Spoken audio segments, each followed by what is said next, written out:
разкажа една игра, която съм играл на вашите години, когато съм бил малък. Тези игри се играеха само на поляна, защото ние ходихме с стоката на поляната, за да се пасе, и ние времето си убивахме и играехме игри, които могат да се играят само на поляна.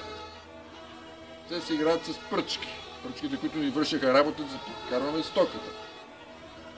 Дълга и къса пръчка, които пръчки не могат да вършат някаква работа само в ръцете, трябва да ги направим така, че да може да тичаме с тях.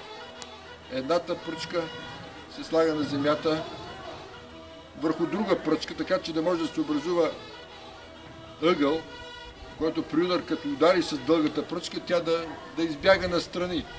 И тогава, след като всеки си ударише пръчката и тя избягаше настрани, се гледаше кой най-далече е победител, който е най-къс, на късо разстояние му отишла пръчката, отиваше и събираше другите пръчки на децата. Това е.